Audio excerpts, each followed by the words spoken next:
Welcome to Medieval Uncovered, where we tear down myths and serve the raw truth of the Middle Ages. It's 1347, and you're in a smoky, mud-walled hut.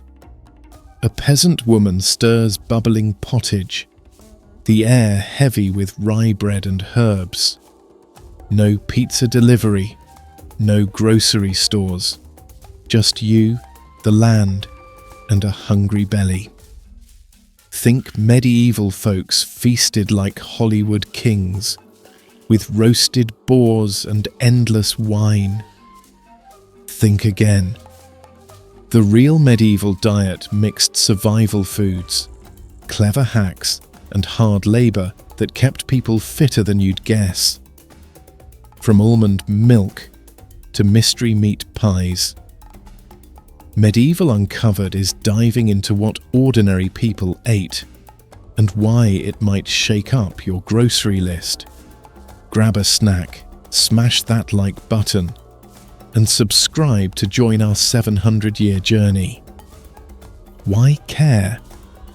Food wasn't just fuel, it shaped medieval lives, culture, and survival. Stick with Medieval Uncovered as we uncover gritty stories, bust myths, and share lessons that hit home today. Let's dig in.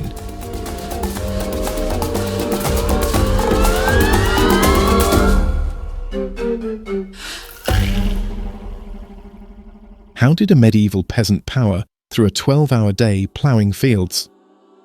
Medieval Uncovered starts with bread, not your soft supermarket loaf, but a dense, gritty slab of rye or barley that could stop a door. Peasants ate 2 to 3 pounds daily, washed down with a gallon of weak, grainy ale. That's 3,000 calories from bread, 1,500 from ale, enough for a marathon. Why ale? Water was often a bacterial swamp, so low-alcohol ale was the safe, hydrating pick. Imagine a ploughman chugging it like Gatorade, gnawing bread tougher than his boots.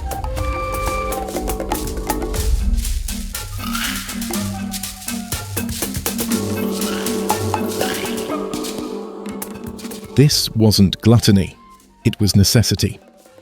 A University of Cambridge study says peasants burned 1,000 to 5,000 calories daily on back-breaking work.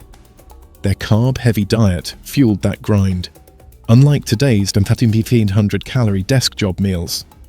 Red meat was a lord's treat, so peasants turned to peas, lentils, or fish, especially during church fasting days, banning animal products. Here's a twist. Almond milk, now a coffee shop fad, was a medieval star. It outlasted cow's milk and shone in soups and sauces, per the 14th century form of curry. Plant-based eating? Peasants were doing it centuries ago.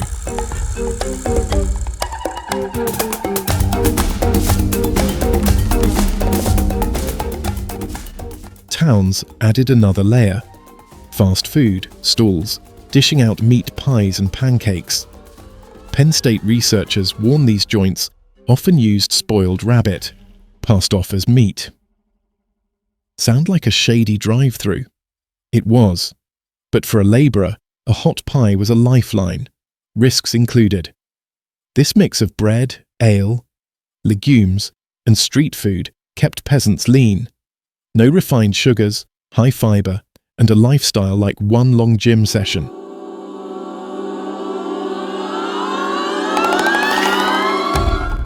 So, what's the bigger picture? At Medieval Uncovered, we see this diet as a lesson in working with what you've got. Dr. Roger Henderson told the BBC it cut heart disease risk compared to our soda and burger habits. Peasants ate local, simple, and purposeful, something we've lost. But surviving on grit wasn't easy. Who lived this life? Let's meet her.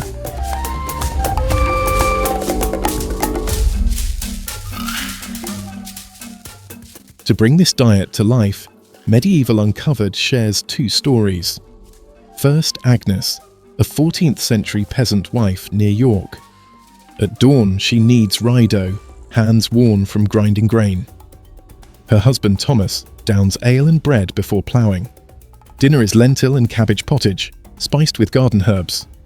Meat, a rare bacon scrap. On fasting days, Agnes uses almond milk, a Priory cookbook trick. Her meals are repetitive but vital. In 1315's Great Famine, she mixes acorns into grain, praying for survival. Her story from Pipe Rolls records shows the grit behind every bite.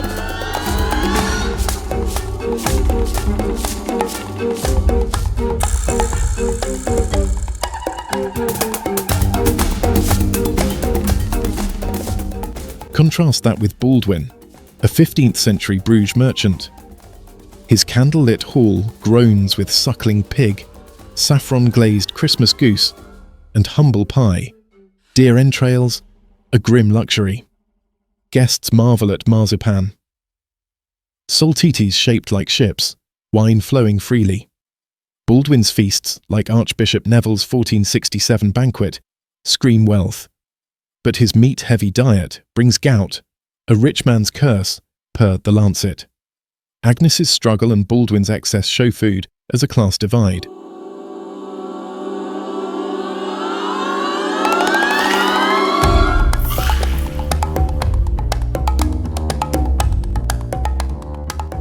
What do these stories tell us? Medieval Uncovered sees food as a mirror, reflecting faith, status, and survival. Agnes stretched every grain. Baldwin flexed with feasts. Today, it's organic smoothies versus dollar menu burgers. Food reveals who we are, then and now. But something else was brewing, a change that reshaped Europe.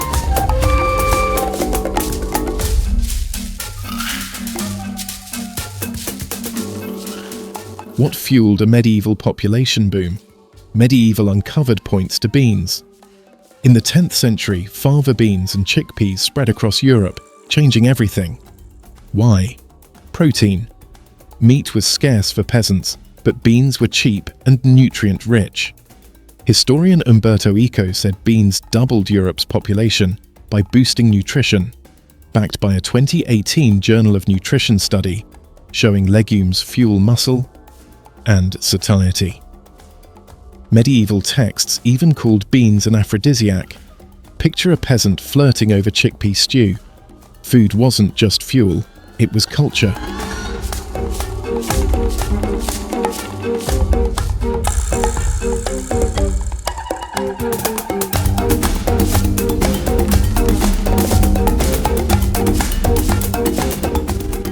This diet had a health edge. No processed sugars, just grains, legumes, and constant movement. Dr. Henderson's BBC research shows medieval folks had lower heart disease and diabetes risks than modern Americans, where 1 in 3 have prediabetes, per the CDC, but it wasn't perfect. Cooking fruits and veggies to avoid disease caused scurvy, per the American Journal of Clinical Nutrition. Elites like Baldwin, gorging on meat, faced gout.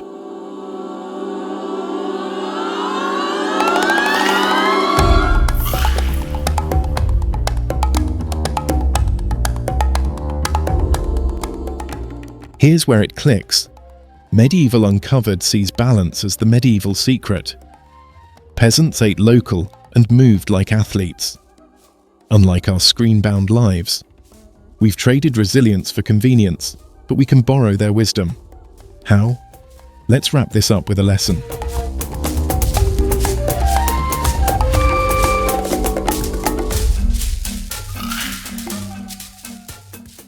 What can the medieval diet teach us? Medieval Uncovered believes it's about eating with intention. Food shaped medieval lives. Agnes's grit kept her family alive, while Baldwin's feasts showed off wealth, but cost his health. Today, we're drowning in junk food, with 100,000 Americans dying yearly from heart disease, per the CDC. Peasants didn't have diet apps, but they thrived on simple, local foods and hard work. The lesson? Simplify your plate, move your body, and eat for your life, like a ploughman fueling a long day.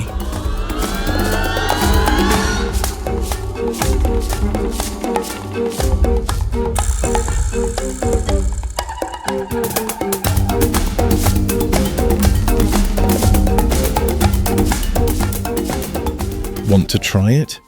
Medieval Uncovered invites you to live a little like Agnes for 1 week. Picture yourself in her hut, choosing sturdy, real foods over processed snacks. Skip refined sugars, eat whole grains and legumes, swap soda for water or tea, and walk 10,000 extra steps daily. You'll feel the difference, maybe even channel Baldwin's flair, minus the gout. Food is your story. What's on your plate? Comment your favorite medieval dish, subscribe to Medieval Uncovered for more history that hits like fresh bread, and check our other videos. Thanks for joining us. Eat like it's 1347, but skip the mystery pie.